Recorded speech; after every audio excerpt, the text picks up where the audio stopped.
Good evening, everyone. Welcome to another episode of Film Snobbery Live. I am your host, Nic Baisley, and I'm joined as usual by co-host Jerry Cavallaro. Jerry, say hi to the peoples. Hi to the peoples. It's the peoples. All right. I want to thank everyone who's joined. Show. It is the People's Show. It's the Indie People's Show. We've got a great episode for you guys, jam-packed with guests and stuff to talk about. So we're gonna get right on into it. Our first guest for the evening is a wonderful guest. I've spoken to him. He's got a great movie we're going to talk about currently in distribution, and we are going to go ahead and we're going to show you a quick. We're going to show you the trailer to that flick right now. It's called Bicycle Bride, and when we come back, we're going to talk with the guest himself, the man, the myth, the legend, Dr. I stress Dr. No, Hassan Zee. So we'll be right back, and we will. We want you all to stick around, so don't go anywhere. We're right here.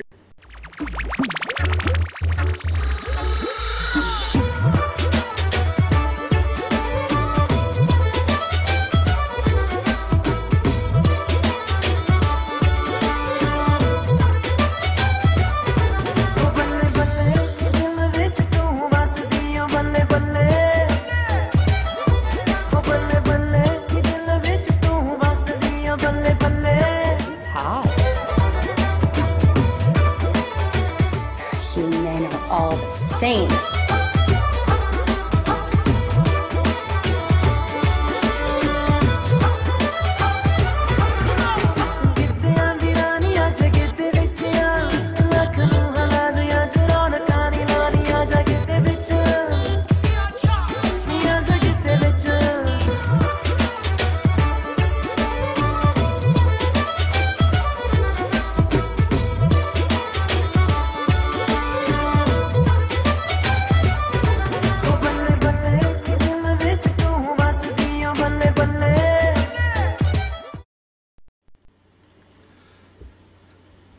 That movie looks funny. I actually want to see that. But why don't we talk a little bit with the director of that movie. Ladies and gentlemen, welcome to the show, please, Dr. Hassan Zee. Hello, sir. Hello, hello. Hi, how are you?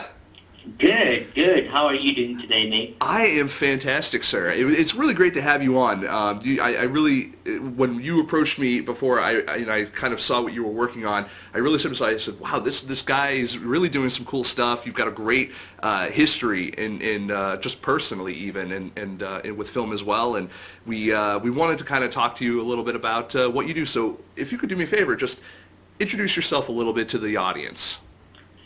My name is Hassan Zee, and I'm a writer, producer, director, and a medical doctor. And I have a great story to tell because when I was a little kid, I always was interested in making films. And I'm originally from Pakistan, but now I've been living here in San Francisco for the last 13 years. So there were no film schools back home, and I was 19 years old, and I really wanted to.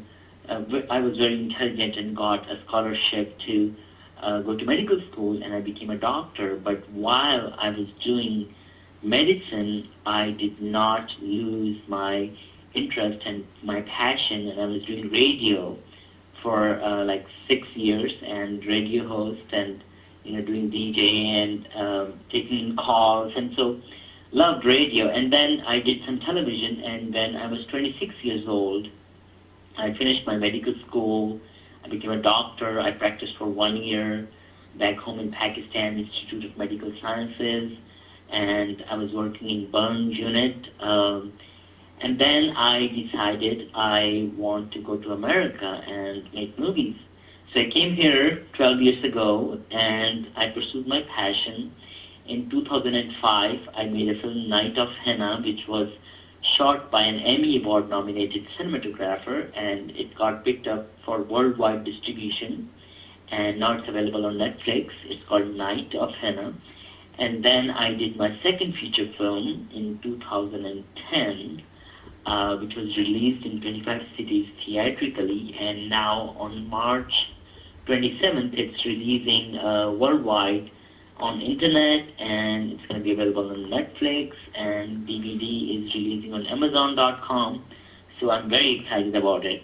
Now, you left Pakistan to come here to make movies. Is there any sort of film culture in Pakistan? Is there is there an independent film movement out there? Do you find that a lot of people in Pakistan who want to make movies do tend to emigrate either to the United States or into other places to achieve those goals?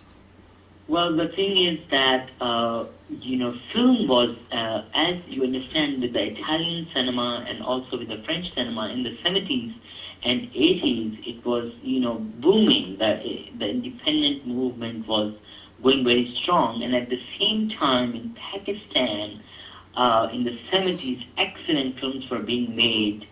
And but they were more kind of Bollywood because the culture over there, they are more used to like 5 songs in the film and dancing and, kind of a love story. So they really liked that. But what happened in the 80s, it started to go down. And then in the 90s, there were only like 10 or 12 films being made per year. Oh, wow. So after finishing my medical school, I did go to the city of Lahore, where they do all the filmmaking. And I was quite disappointed to see there were, a bunch of people who were, drunk and not like really paying attention to, the technique of film or doing anything to enhance the film. Mm-hmm. So I kind of decided I don't belong there, and I decided to come to America. So now there are few films which are being made back home, and now I'm here, so I have been here for 12 years, and, I have quite accomplished already 3 feature films, and I'm working on my next one. So in India, there is a lot of work being done in the film because India is a huge Bollywood industry, and they have been around, for 100 years, and over there is some independent cinema going on, and some of the films which, you might have seen coming from India have, made, a lot of buzz all over the world. So India has more opportunities, and the culture is more acceptable for film and for music, and it's kind of part of their religion and part of their culture. But, well, in Pakistan, which is more a Muslim country, so it's not very acceptable. So a person from, a medical doctor, wanting to make films, it's not a favorable, thing to do there. So I'm quite happy here. I'm pursuing, both of my dreams, and I work a little bit in healing and medicine, and then, I do films, and I just live here in San Francisco and love it. Now, back in Pakistan, were you exposed a lot to American cinema, or also French, or even German, or any other cinema that what was there any particular thing that's what when you said, okay, this is it? I mean, like, was there any one movie that you saw or one picture where you were like, I think I could do this for a living? Well, the thing is that back home in Pakistan, I would see on television some of the films, because American films are, bought by Pakistani television and shown, but there were no films in the theaters. First of all, my dad was in the military, and we were not even allowed to go to movie theaters, so we would have to sneak out. When I came to America and when I came to San Francisco and I saw a film, Cinema Paradiso, about a kid who wanted to make movies, and, it was just amazing. I don't know. Have you seen that movie, Cinema Paradiso? It's an Italian film. Oh, I'm very familiar with it years ago, but yeah, no, absolutely. That's a classic piece. So you can actually get it. I think it's in the Criterion Collection. You can actually get it on DVD. Yeah. So that film inspired me, and then I got interested more into French cinema and, some French directors and German cinema like Fassbinder and, Louis Malle from France and Godard. So all these guys were the French New Wave. So I saw a lot of that films, and it really inspired me. And but at the same time, the two films which I have made, Night of Henna and Bicycle Bride, are about women empowerment. That is the theme in my two films, because the culture where I come from, there are some remote areas where the women are not being treated right. If the woman does not bring a lot of dowry with her, or if she does not have children, I mean, it's very sad to say, but they are burnt. Oh. So when I was a medical doctor, I was working in the burn unit in Pakistan Institute of Medical Sciences. So these women were dying in my hands, or, they were like 40% burned or 60% burned. And in Oscar winner documentary this year in 2012, you might have seen Saving Faces. Yeah. They gave that documentary won the Best Documentary Award, and I was the doctor who worked with those women in that hospital. So it's still there, and it's a quite sad thing to say, but these two films which I did were about Muslim women empowerment, because when I was in the hospital and those women were dying in my hands, and I would look at them and I would feel that I must do something about it.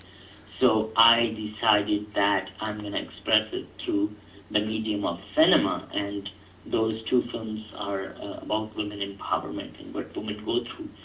One film, Night of Henna, which I did in 2005, it was about a girl who was brought from Pakistan and she did not know that she was in an arranged marriage, was, released in 20 cities all over in America and did quite well, written up in New York Times, which it was. And then the second film, Bicycle Bride, which I just did, it was about a woman who is living in San Francisco, but her mother is trying to get her into an arranged marriage because the mother is really scared that her daughter might start dating American guys and it's not in her culture. So basically these are fears of her own mother, which, she is trying to put on her daughter and not letting go of things. So it's kind of a comedy film. I wanted to get the subject or the theme out in the form of a comedy. So I was quite successful.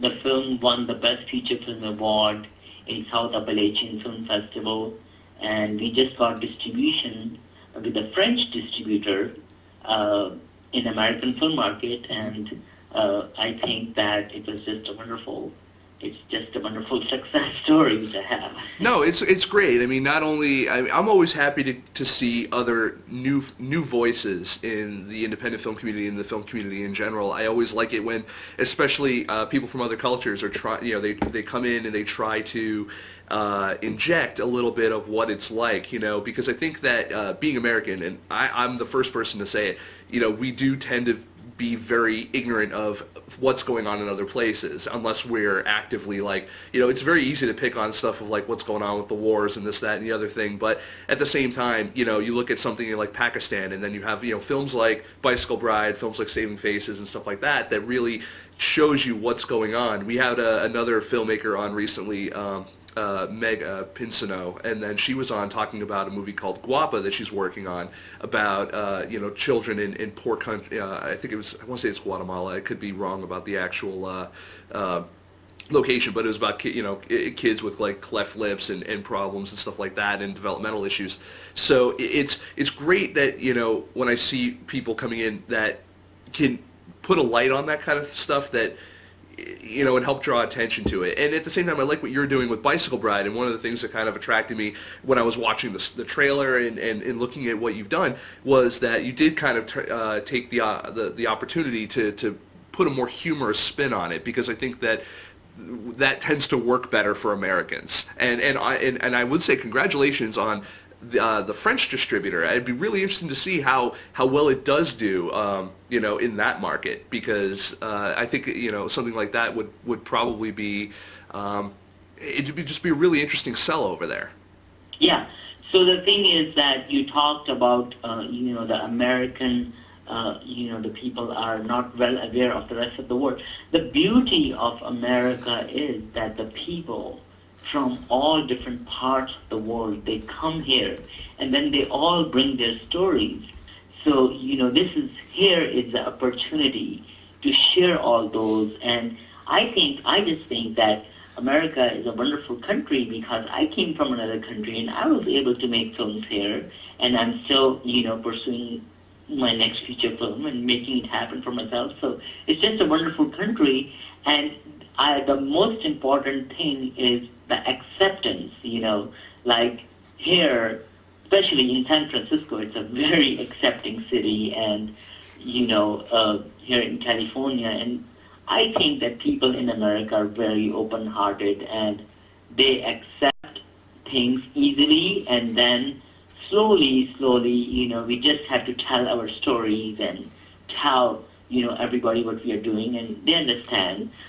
So that is just a little part of what I wanted to say because you mentioned that.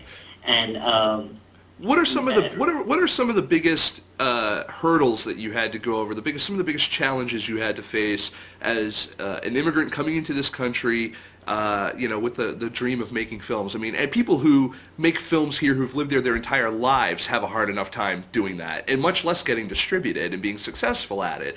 What were some of the biggest challenges that you personally had to overcome to get where you are now? Well, the thing is here that I'm the kind of person who does not take no for an answer. So what happens is that I go and meet a distributor, and if the distributor says, oh, I'm sorry, we really don't like your film, or, you have actors on the poster which are like, foreign looking, I just don't give up because I know that there is a distributor out there who is going to accept it. And with that, passion and perseverance, you can make the things happen. I just don't take no for an answer, and that's just me.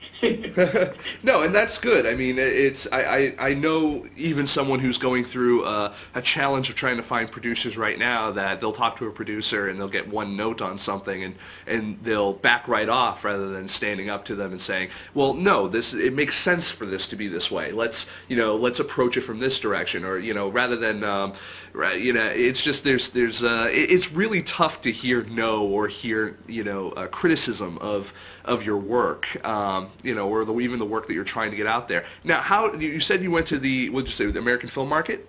Yeah. So let me tell you a little bit of story of how I got distribution for my first film. I went there. I was brand new in this country. I went there and to American Film Market, which is a market in Los Angeles. It's about where all the distributors from all over the world, they get together and they buy and sell feature films for the rest of the world. So it's the world's biggest market, and it happens every year in November in Los Angeles. 1 second, we just have a little bit of background noise here from we just had our other guest call in, I think. Oh, no problem. That's okay. So anyway, the American Film Market. So I went there and I met the distributors. I met people from Miramax, people from Samuel Goldwyn Pictures, and met people from Sony Pictures Classics. And I gave them my card and I said, I'm Hassan Zee, and this is my picture. And they looked at me and they said, oh well, this is not something which we are interested on. So I went with great hope, I read in the books, how the directors would go to LA and come back, like Spike Lee and other directors, and they would come back with a deal or something. And so when I came back, I was quite disappointed. But at the same time, I had in my mind that, there were 5,000 other films looking for distribution at the same time when my film was looking for distribution. So I came back and I did a big screening of the film on my own in San Francisco State University. And I created press releases and bombarded the distributors that my film is releasing in San Francisco. And when the same distributors heard that, I started getting calls from all these big distributors like Miramax. Somebody from there called me and said, where's the film? And I got Fox Searchlight to give me a call. And so I found my distributor, And this woman, she was a distributor in Sony Pictures, but she wanted to start her own company. So she flew in and took my picture, signed the release, gave me a big check. I was very happy, and they put my film in 25 cities in theaters. So it's just a matter of, not giving up. You know what I mean? This is the world's hardest job or world's hardest career. But the thing is that only the people who will not give up will survive. So you just have to know that. Absolutely. And thank you for telling us a little bit of the story about the AFM too, because I think that there's a little bit of mystery that in a lot of the market type of I don't want to call it a festival, but let's just say the markets, Cannes, Berlin, AFM, stuff like that. It's really interesting when I hear stories of people who have had success with that, because I think that a lot of filmmakers who do spend the time and the money to be in them don't necessarily always take advantage of the opportunity. So yeah, no, that's really good. And let's talk a little bit more about Bicycle Bride and as far as your production. How long did it take you to get everything together, find your actors, get everything so to the point where you were ready to show it? The thing is that the first and most important thing is the screenplay. So that has to be finished before you go into pre-production, and the screenplay has to be something really magical, something unique. So it took us about 6 months to finish the screenplay, and then once you have the screenplay done, then it takes about 3 months to put the things together. But once the financing is in place, so then you get the actors, and sometimes you can even get a name actor if they are really interested in your screenplay. So the screenplay is the foundation, and then within 3 months we got the crew together, and then the shooting days are like 26. You really do a very well scheduling. I had the lead actor coming from Sweden. He was in an Academy Award nominated film, The Evil. His name is Andreas Wilson. I saw him on the internet, and I wanted to work with him. So he wanted to work with me when he read the script, and I was able to flew him in. And then I had Miss India America, which we flew her in from New York to San Francisco. And then we had more actors from San Francisco, a couple of actors from Canada. Nice, and I think that also probably begs the question, because it looks like you really kind of went, with the expenses of having to fly people out and stuff like that. I won't ask how much the budget was, but what I will ask is, where did you go to for producers or whoever to get the money from, or was this a self-finance type of endeavor? The thing is that you have to put some of your own money, because the people are usually your friends or somebody which you have met along the way. They know you and they know about your passion. And I got some money from my brother, and then I got some money from some of my friends who know me for a long time, and they have seen that I have made films. So in the beginning, you will have to knock at the doors of your family and friends. And then once you start establishing yourself, like right now with Bicycle Bride, getting all the distribution deals, and I have a distributor already in place for my next film.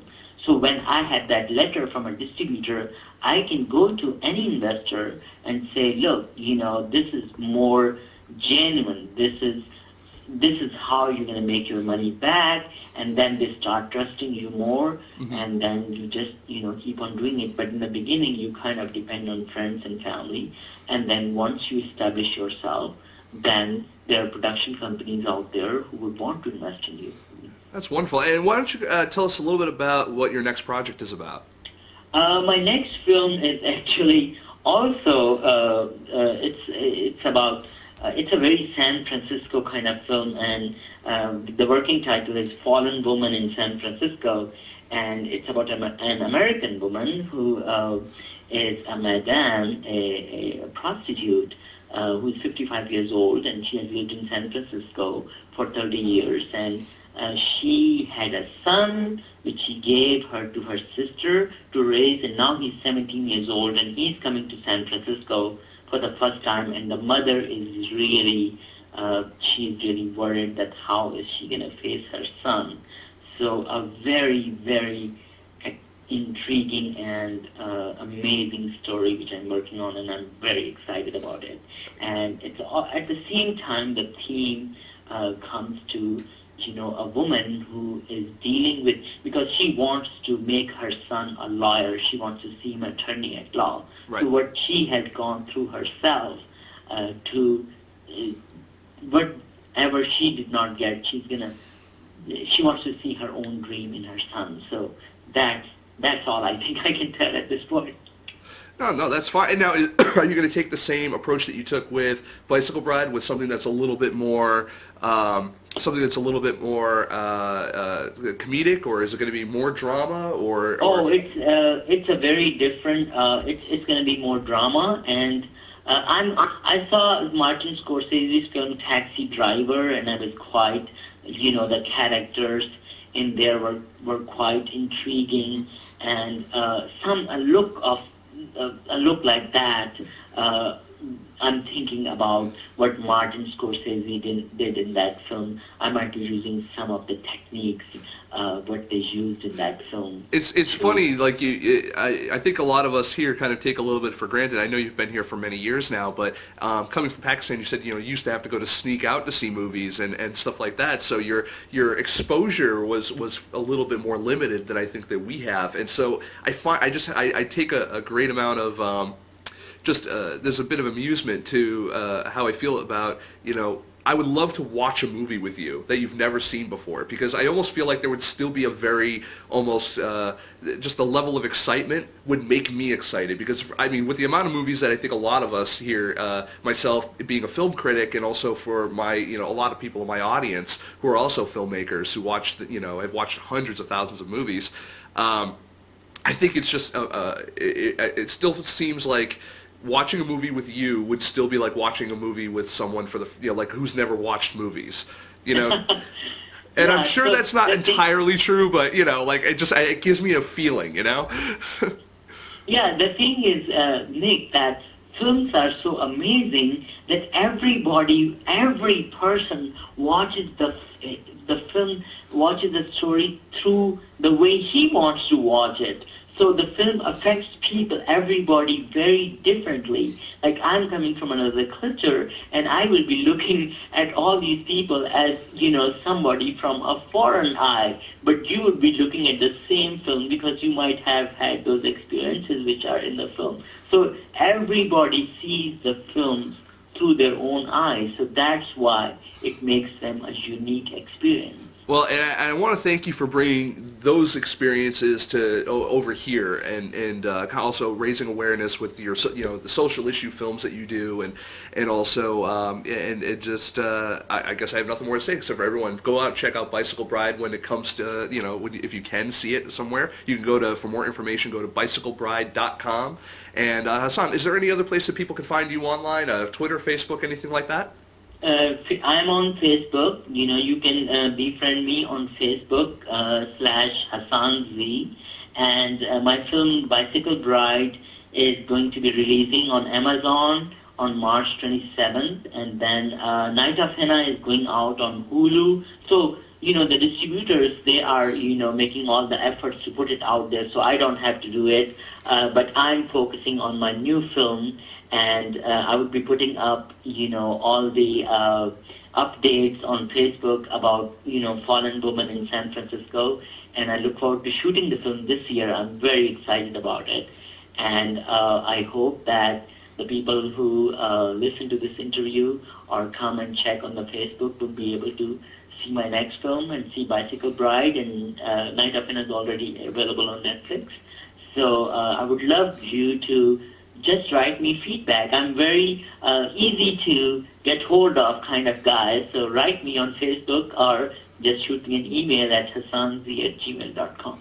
All right, Hassan, I want to thank you so much for taking the time out to come on the show and to talk about your films and your journey and your experience over here in America. It's like I said, even for people who have lived here their entire life that are trying to make movies, it's great to see that that's what you're doing. You know, you came out here from another country with not a huge film background, but yeah, you came out here. You're distributing, and now you're making more movies. You're staying. Just everything it seems like it's going well, and I wish you the best of luck. Thank you so much, Nick. I really appreciate it. And I'm so glad that FilmSnobbery is, doing all this for the independent cinema. And I also heard that you're going to be moving to Los Angeles, so stay in touch. And would love to, if anything I can do to help the FilmSnobbery.com or any kind of help you need, please feel free to email me or get in touch with me. I will, Hassan. Thank you so much. And ladies and gentlemen, that was Dr. Hassan Zee, the director of Bicycle Bride. And so look out for that. Again, www.bicyclebride.com. Find him on Facebook. Find him everywhere. He left his contact info, and he's a great guy. So great to speak with him. We're going to go ahead and we're going to cut over to our good friends at Indie Picks Unlimited, and then when we come back, we are going to have a few moments, and by a few moments I mean a half an hour, with our good friend and I'd say new Film Snobbery co-host, Leah Cevoli. So we'll be right back with her right after this.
And we're back, ladies and gentlemen, the lovely, stunning, and talented Leah Cevoli.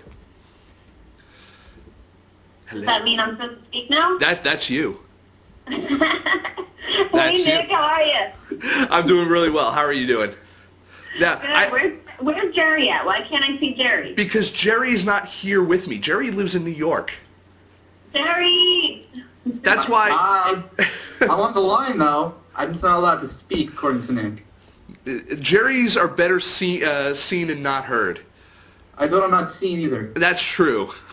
So he's better seen and not seen and not heard. But this show isn't about Jerry. This show is about you right now. Okay. And for the audience, I kind of forewent. I don't know how the word for that goes, but I went ahead and I skipped your entire full intro because I wanted people to hear your lovely voice first, and I wanted them to hear just like the length and breadth of your experience. It is you're everywhere online and on television, and I can't go one night without, I'm watching TV in my room, it's like 3:30, 4 o'clock in the morning, and all of a sudden I'm watching Robot Chicken, and I'm looking at the credits, Leah Cevoli, every freaking night. Nice. Well, they rerun them a lot. Thank goodness. That's awesome. So for those of you guys who don't know, yes, Leah she's one of the featured voice talents over on Robot Chicken. She's also currently working on a new project over. You can see it over on Kickstarter called JEDI Camp. You can also go to www.jedicamp.com. They're all trying to raise some dough for that right now. So in lieu of hawking my own campaign, we're hawking their campaign tonight, or at least for the next half hour. Yeah, you jumped in with 3 days left, and all of a sudden everybody's paying attention to Nick's campaign. You know what though? Forget my campaign. Let's talk about yours real quick, because you've got so much stuff going on. Plus, you've got an appearance at WonderCon coming up. You've got an impending co-hosty thingy going on with this guy Nick Baisley at some point. Out in LA. I don't know what's up with that. Yeah, there's that guy Nick too. Yeah, sure. I'll talk about all of that. Yeah, so let's talk about it. Let's start at the beginning. Who are you?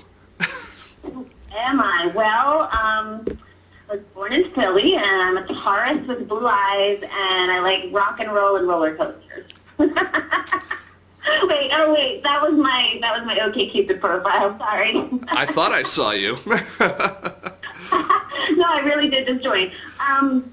Who am I? I'm the oldest of 5. I am from Philly, like I said, but I moved to LA in 1999. Did the whole pack my car up with a couple $100. I knew one person. I had no apartment, no job, no nothing.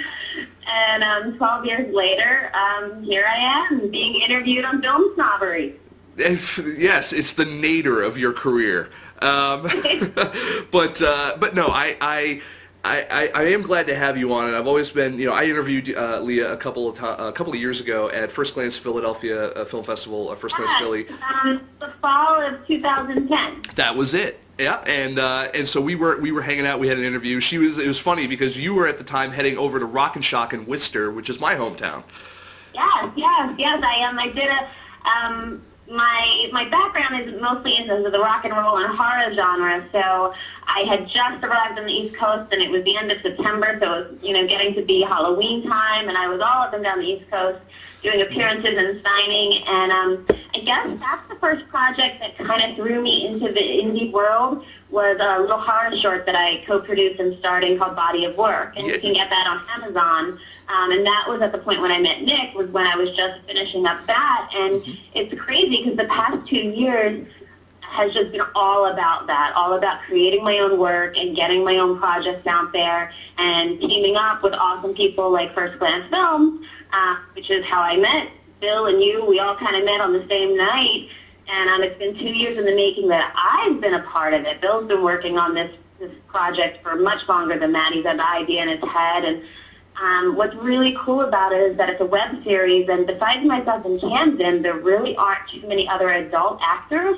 It's a bunch of kids, so it was really hard to decide, and we had table reads with them, and they're adorable, and they showed us their saber skills, and like these kids are amazing, you guys. Wait till you see all of these kids. They're no newcomers. I mean, they're 6, 7, 8 years old, and some of them have resumes longer than I do, but they really do. But the most important thing is that it's a Star Wars fan film, which is awesome. Who doesn't love Star Wars? I grew up with the name Leah, so of course, all my life I've been being asked, like princess.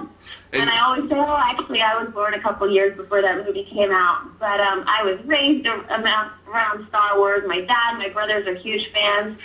And so the Star Wars theme is amazing because kids and adults alike will watch that. But the message is an anti-bullying message, and the children learn to use the ways of the Force to overcome their bully. And as Nic said, we have 3 days, actually almost 2 at this point, left on our Kickstarter campaign. You can go to Kickstarter.com and search JEDI CAMP.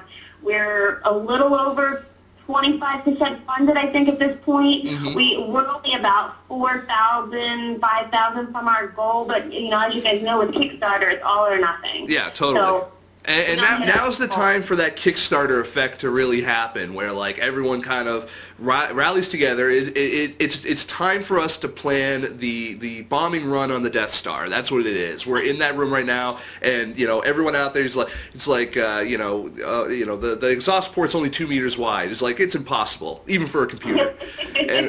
And you know what? No, it isn't impossible. Do or do not. There is no try, I believe. I'm totally confident still, Nic. I'm totally confident. And like you said, like now's the point where, it's interesting as crowdfunders. We're all independent crowdfunders. You border on that spam thread sometimes. But now's the point where I'm okay reaching out to certain celebrities that I know have campaigns like this going, that, that believe in this sort of thing, anti-bullying, and it's a great message for kids, but now's the point where you just reach out to everyone and every possible person you can think of, and you really utilize your network, because let's face it, $2, $3 from everyone, that's how a campaign gets funded. Absolutely. No, and you guys have a lot of talented people besides yourself also working on this. I mean, you have, like we said, Bill Ostroff, who's the head of the First Glance Film Festival, both in Philly and Hollywood, has shown hundreds, if not thousands, of movies over the past 15 or so years. Bill has such a great support for the independent film community, and I really hope that all of the people and projects and films he supported over the past couple of years will kick in and help him. And Nick, speaking of Bill, he gave me a list of perks that are only available right now to Film Snobbery listeners and viewers, and these are donations and perks that we're adding on just for tonight's show. Yep, and that I have that list as well, but just not as handy as you do. So if you want to go ahead, let's do this this little thing. So anyone who donates $25, what do they get? They're going to get an extra 1-year subscription to Movie Maker magazine on top of the perks that are already on Kickstarter. A subscription to Movie Maker magazine, why, that is fantastic, because I love Movie Maker magazine. I've been in Movie Maker magazine, so is co-host Jerry. So, and by co-host, I mean, you know, almost former co-host. Oh, God, I can't wait to fire him. Oh, don't tease him. He just got a Robot Chicken doll in the mail the other day. Oh, God, I can't wait to fire Jerry. No, I'm kidding. Jerry and I have been working together for so many years. I think it's time for a change, preferably one with boobs. That's kind of insulting. Like, oh yeah, we're just getting her for her boobs. Is that what you're saying? Have you seen her? No, I'm kidding. Jerry, you can borrow my boobs if you'd like. It just got weird. Jerry's always been the co-host by default. No, I'm kidding. Jerry will still be with us. He'll still be doing the chat moderation. He'll still be doing a lot of other contributing on the site. I'm because I show up. That is true. Like I'm more the live event girl anyway. It's all good. That's all. And yeah, you're someone with on-camera experience. Jerry, we don't want him on camera, just as much as we don't want me. But back to the perks. Back to Kickstarter, yes. Yes, and so what about $100? Like $25, you know, I will say right now, fuck that. We want big money. You know, as they say, right on the Price is Right, come on, big money. So what do we get for $100? For $100, besides the perks that are already up on Kickstarter, and please look at them because they're amazing, we've added, just for tonight's listeners, an exclusive JEDI Camp DVD with bonus footage. So this is going to be footage from the auditions, footage from the table reads, you know, footage of, you know, Camden and I goofing off, some footage of us playing practical jokes on Bill, you know, whatever we can capture on footage, you're going to get that on that special DVD. And I think what we need to do on the for the next one, because I like what the next one too, because I think it's going to really appeal to all the independent filmmakers in the crowd. What's the next one? $250. We're kicking in an extra perk tonight, the Gorilla Pro software. Gorilla Pro. I mean, I love that software, and because also it has a great. I think I even have a box for it around here. I can show you guys. Maybe, maybe not. No, okay. I thought I did. One of the cool things it's got is it has a festival list that I believe is, you know, kind of updated and stuff like that to manage festival submissions. It's great for, you know, budgeting, scheduling, all your pre-production stuff like that. Great software. And now once we get into, like, we're going to start getting into big money now. So what's the next one? Well, our first pledge tonight, just the first pledge from this point on, the next person to pledge $500 is going to get Vegas Pro 10. Vegas Pro 10. Sweet. Now, and I will say right now, we use Vegas here. We have used Vegas since I started pirating it back in the day, which was my whole pitch to Sony. I was like, I'm tired of pirating your software. Can I please have a legit one? And the guy was like, fine. That was 4 years ago, and we've continued to use it since then. And you know, so that's, if you guys are trying to work with editing software, and also not this. There's also a bonus on this. It comes with it. I don't know if you're aware of this, Leah. Sony Vegas Pro comes bundled with DVD Architect. So what's one of the things that Macs can't do? Blu-ray, right? Oh, wow. So that allows you to watch a Blu-ray on your Mac? No. DVD Architect allows you to master Blu-rays. Not on your Mac. It's PC only. But it allows you to master Blu-rays. So if you're out there and you're making DVDs, you want to make Blu-ray copies of your movies as well, because you're shooting them in high def, why not distribute them in high def? Sony Vegas Pro 10 and up, and also DVD Architect will allow you to do that. Awesome. Nick, I'm going to run through the rest of these real quick so we can get a few other things in here. But the next person to pledge $1,000 is also going to get the Movie Magic budgeting and scheduling. So we're just getting increasingly more awesome as the money goes up. And then the first pledge from here on out for $2,500 is going to get the showbiz budgeting, the scheduling, and the producer software. And then, get this, you ready for this one, Nick? Because I think this one is just amazing. Like you said, Bill runs First Class Films. He's always supporting indie films all over the country. He's got his Philadelphia Festival, he's got the LA Festival, and now we're opening up a Vegas Festival. So anyone that donates $5,000, on top of all the perks that are already listed on Kickstarter, are going to get a red carpet screening in Las Vegas for their project in a 1-week theatrical run in a 450-seat theater on the Las Vegas Strip. You just almost gave me a heart attack. You can't do that to a fat man like myself. So, I mean, that's pretty freaking awesome. All of a sudden, your movie is showing 1-week theatrical run on the Las Vegas Strip, which I was just there. Let me tell you, you definitely want to be on the Las Vegas Strip. Yeah, I mean, look, you could spend $12,000, doing a 4-wall at the Quad for one night, or you could spend $5,000 and get a week in Vegas with a red carpet premiere on the Strip. And donate to this amazing project. Yes. And the thing is that we're actually, if we raise more than what we need, we're donating anything extra to the DoSomething.org campaign against bullying and violence. And those guys are cool. I met the CFO of that company when I was at South by Southwest last year, and I've always been... You're a hobnobber. It's what I do. I'm a peoples who knows people. Which is why we got to get FilmSnobbery out to Los Angeles people, because, I can work with great people like Leah, and I can get all the contacts and the hobby nobbies, and then everyone gets a movie. That's what happens. It's going to be like Oprah in LA. You get a movie, and you get a movie. But before we can do that, we have to get people like Leah and Bill and Camden and these kids, we have to get them straightened out over at JEDI Camp. We have to, we got to fund them. Then we fund us, and then everyone is happy. Sounds good. Nic, before we go, I know we've got only about 10 minutes or so left. I also want to give a shout out to Dave Bullis and the Game Over series project, which is a project that I helped produce just this past spring in my hometown of Aston, Pennsylvania. Just a few short months after I met you, I saw an ad on the local Craigslist that there was a project being filmed at Sun Center Studios in Aston, PA. For those of you that haven't heard of Sun Center yet, it's a multi-million-dollar 2-stage complex that has been in the works for some time now in this tiny little suburb, 20 minutes south of Philadelphia. And Dave Bullis actually, we were the first pilot to shoot there. And so I came on board, and we made it SAG, and we got a lot of love from Philadelphia SAG, and we had some amazing actors on board, including Kenneth McGregor and Brian Anthony Wilson. You guys might know him. And Dave, we're getting ready to put out our promo video for that this week. I produced that alongside of Dave Bullis and Joey DiCamilla and Chris Domenico. And we just started working with Mike Fromm for our press kit artist. He's a PR publication designer. And Terry Cohen is doing our artist for the poster. His latest project, he's helping to restore the chapel using the original Night of the Living Dead with Bert Romero, and it's fixthechapel.com. And so those guys are working on the big press kit for Game Over series, and that should be out probably within the next couple weeks, I'm thinking. I know Dave's in the chat room. He can jump in and if it's not the next couple of weeks, but I think it is. And so please make sure to also check out that as far as indie projects go. It's GameOverSeries.com. Excellent. Dave, there's your shout out, and I want to thank you for your donation earlier today.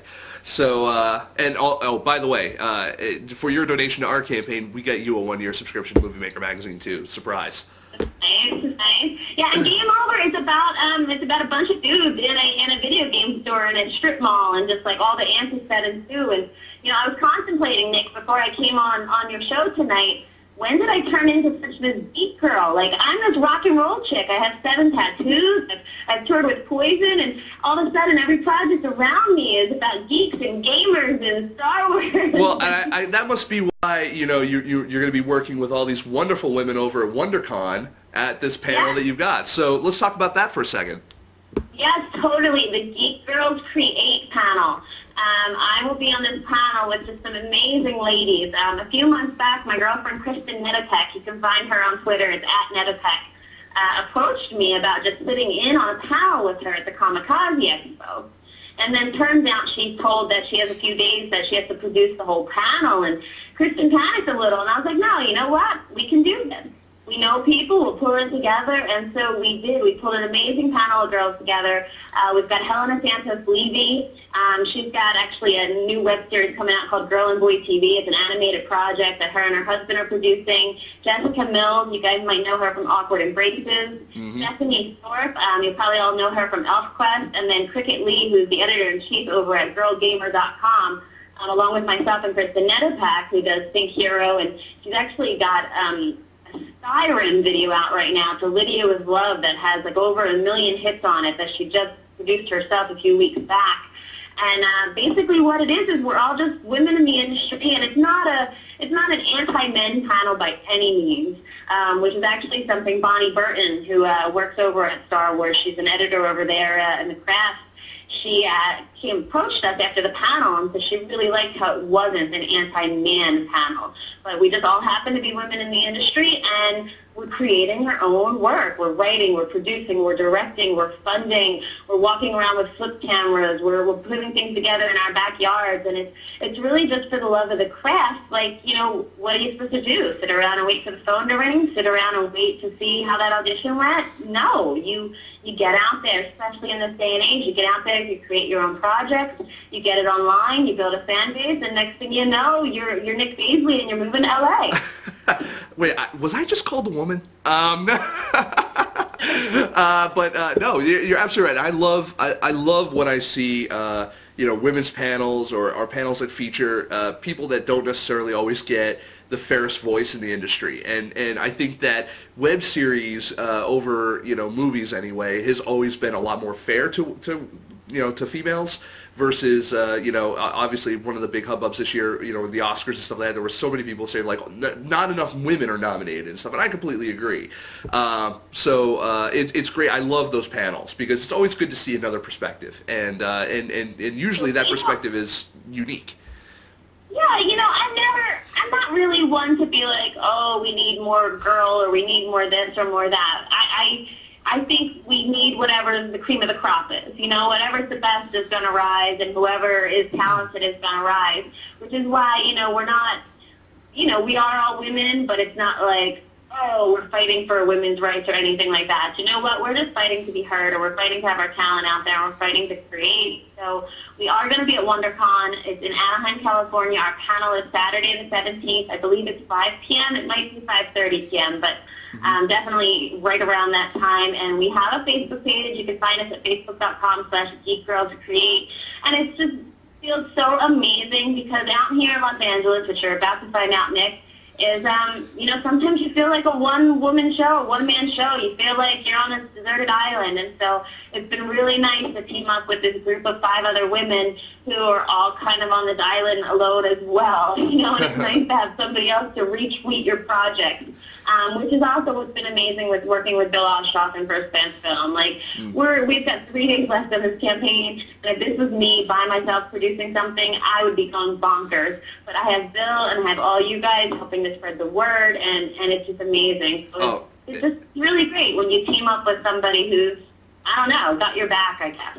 No, absolutely. I mean, one of the biggest catalysts for me to move to Los Angeles was because I felt so isolated here. I'm such a one-man band here in Massachusetts. I mean, if those of you know, I mean, yeah, I've got Jerry, but Jerry's, you know, 5 hours away. Anyone, you know, if I want to go do anything that's film-related, I have to go minimum an hour away. I mean, you know, and it costs a lot of money because Boston, doesn't have a lot of stuff going on, and when it does, it's expensive. Same thing with New York and stuff like that. So my goal is to be, and I completely understand it, you know, when you get a group of people around you that support you, that's where I want to be. I want to be in a place where I can feel creatively driven because that's where all these people are.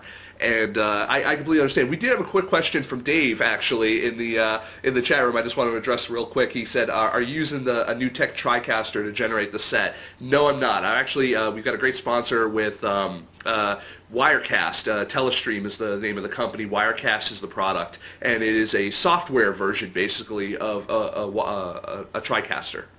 It allows us to do green screen sets. It also allows us to do multi-camera, live switching, live green screening, a whole bunch of other stuff. But good question. Yeah, we actually on the new set, I believe, when we do get out to Los Angeles, I believe that the new studio does have a TriCaster, which I'm looking forward to getting my greasy little paws on because I love new tech.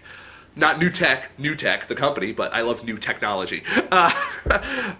So right now, I love Telestream because they gave me this for free. So, and yeah, you look really great sitting behind your desk there, Nick. It's so funny because there is actually a desk here, but the desk that's on the front just looks so much better. It's so much cooler. It's like all like oval shaped and green and high tech looking. And I will say now, you've got you. That's not the only stuff you've got going on. You know, you've got WonderCon. You've got you also. What else do I got going on? Did I forget something? Well, one thing we didn't talk about is, I mean, one of the reasons why I think that you also got involved with this, besides the fact that it's Bill and Camden. Camden, if you guys don't know, I mean, if you guys are fans of Buffy the Vampire Slayer, you know Camden. We interviewed him at First Glance Hollywood a few years ago as well. Camden's a great guy. Really love talking with him. But Leah, I think another reason why you like doing this is because you are also known for doing you're a charity person. I am. I'm I really do get involved in good causes. While I was in Philly last year, I performed in the Vagina Monologue, which is something that happens every year, and they donate money to different causes. And I've done a lot of hosting events, charity events, AIDS Walk LA. I produced the project Hollywood Rocks for Haiti right after Haiti had gone through all that trouble back in 2010. I've worked with the Prevention for Suicide. I've also recently been on a campaign called Real Men Don't Rape, and that's calebshope.org is an organization that goes to Uganda and helps women and children out there. So I just feel like as much as possible when you have a platform to use your voice and speak, even if it's something as simple as going to the No Hate photo shoot, it's a silent campaign. It's simply a photograph that you put up somewhere just to show your support. I believe that, I don't know, I feel like that's what makes the world go round, and that's what makes everybody better. I work with Tom Morello a lot. He has an organization called accessofjustice.org, and I am officially one of his Access of Justice. And when he's in town, they'll put crazy little rock shows on with people like Slash and Fleek and all sorts of amazing musicians show up. And as an Access of Just Dead, I'm one of the girls up front with a little red tank top on collecting donations as you come in and out of the door. And, it feels good to get involved and to give back. And honestly, I think that's part of the reason I'm in the entertainment industry, because let's face it, the more celebrity you become, the more good that you can do. The more money you have, the more visibility you have, the more things you can help make happen, all the way from indie film to, getting involved in humongous organizations and charities like people like Angelina Jolie do and Leonardo DiCaprio do. And I really admire celebrities that use their voice for a cause. And for all the people who want to get involved with Leah because they like what she does, they like what she represents, they like her as a person, and obviously like her as an actress, because first and foremost, that's what she does for a job. So hire her. Hire her.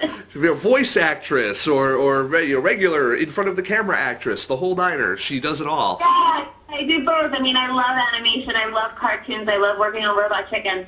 But I absolutely love to be on camera as well. Horror films, of course, being my favorite. With romantic comedies, a close second. I would love a Kate Hudson type, kind of Goldie Hawn type feeling movie. See, Jerry, now what we need to do is we need to find a way to cast Leah in Freshman 15. I was saying Funny Devil, since that looks like it's going to actually get made soon. That's true. There you go. And then we could steal her away from you. There you go. She could do Lisa. She would be a good Lisa, actually. There you go. Send me the script. We'll talk. There you go. My people, your people will do lunch. No big whoop. So, Leah, if these people do want to hire you, they do want to get involved with you for a charity, or they want to donate or get involved with JEDI Camp, I mean, you can go to donate to JEDI Camp, go to Kickstarter.com or JEDICamp.com and just find them there. But if they want to get involved with you on any other things you're doing, where can they find you? The easiest way to get in touch with me is Twitter. I adore Twitter. Twitter is my preferred form of communication, and that's simply at Leah, Leah _Cevoli, Cevoli. You can also find me on Facebook. It's Facebook/Leah Cevoli. I'm on Tumblr, leahcevoli.tumblr.com. I'm on YouTube, Google+, you name it. But the first thing I'd probably see and get back to first would be Twitter. So just hit me up on Twitter. I will hit you up everywhere. Love you. Yes. So, absolutely. So, Leah, I want to thank you for coming on, and again, I want to stress that everyone should take another peek at, if you haven't already, or even up your pledge, if you haven't, to JEDI Camp. I mean, come on. It's anti-bullying. It's kids. It's Star Wars, you know. It's got some cool people involved. People you know, that I have had my back in the past on my campaigns and in my career, and I'm just, you know, hopefully we can pay it forward by, you know, getting these kids a cool little role in a cool little fan web series, a web film. You know, we've even reached out to Mark Hamill. As far as we know, he does have the script. A good friend of mine, Andy McKenzie, just started Sushi Girl with Mark. And he passed the script along for us. It went through Mark's daughter, Chelsea, and, you know, hopefully Mark took a look at it. But we're trying to get it into the hands of some of the original Star Wars cast because it's a fun little project with a great message, and we're just really hoping that the whole Star Wars community in general will support it. Go ahead. You know what you should do? A nice crossover with Life's Too Short, and you get Warwick Davis to come in and play an Ewok or something. So... We were saving that for Jerry. They were saving it for Jerry. Jerry's going to be an Ewok, you know, because he's not tall enough to be a Wookiee. Although he is hairy enough. You wouldn't even need a costume. But it's okay, Jerry. We all know I would be like some Cantina band deformed like person that was, you know, I don't know. Crossover with the Goonies and you'd be Sloth. See, you always got to go back to the Goonies. Come on. Yeah. 4 years of you with the Goonies. Come on, get a new one. I haven't did it in a long time, but then you're calling me a hairy Ewok. Well, You're going to get that. I've called you much worse on camera. That was my wish. I want it back. I'm taking it back. I'm taking them all back. You know? Take them all back. Jerry, it's our time up here. I don't know. But Leah, I want to thank you for coming on the show. You always make me smile, and that is... Oh, boy. You don't know me very well. Oh, I'm sure I'm going to hate you just as much as I hate Jerry on set, but... But for now, you make me smile. So I want to thank you for that gift, and I want to thank you for for what you're doing with JEDI Camp, and for everything else that you do for charity, for horror, for women, for the whole niner.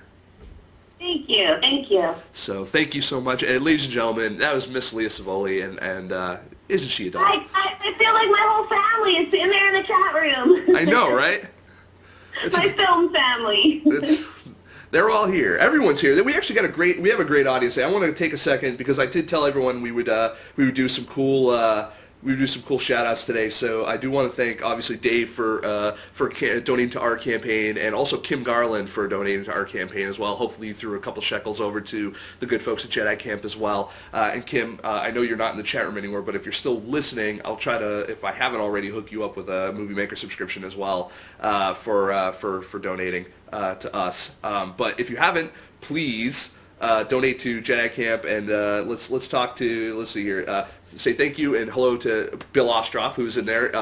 Zach Forsman, another PA native, and Kings of Fink out in Chicago. K-Fink, I will be passing through Chicago, so we should hook up for coffee, hot chocolate, or something like that.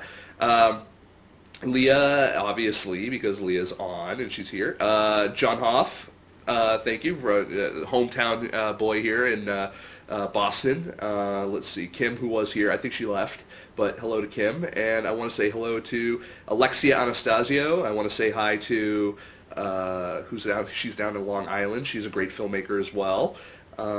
Just everyone who's come in tonight, I want to say thank you. And obviously I want to thank our first guest for the evening, Dr. Hassan Zee. Again, check out his film Bicycle Bride. Check out everything that Leah's doing over with JEDI Camp, and check out everything she's doing just in general. You can find her again on Twitter, twitter.com/Leah_Cevoli.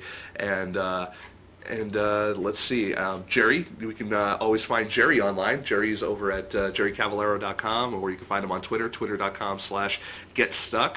And then if you want to find us, you can find us every day, week, hour, minute, second, over at twitter.com/filmsnobbery, and you can get more information on everything we do, plus read reviews, including reviews of Leah's short movie that she produced, Body of Work. And many, many more over at filmsnobbery.com. Join us here every week, every Thursday at 10 p.m. Eastern Standard Time. We're going to try to keep doing these regularly up until we leave. So Thursday nights, 10 p.m. Eastern Standard Time here at filmsnobberylive.com. Next week we have, I believe it's Destry Martino, Mixed Bloom's director. Destry Martino is going to be on the show, and quite coincidentally, possibly might be my new not roommate, but I think she's going to live in the same apartment I might live in. So same building. So that could be interesting. So she's going to be on. Everyone look forward to that. I met her actually at the Sidewalk Film Festival. She's such a doll. I love her. She's a wonderful director, wonderful person. So that's really all we have for Film Snobbery Live tonight. So again, check out JEDI Camp. Get everything done. Filmsnobbery.com. That's all I got. Good night, everybody.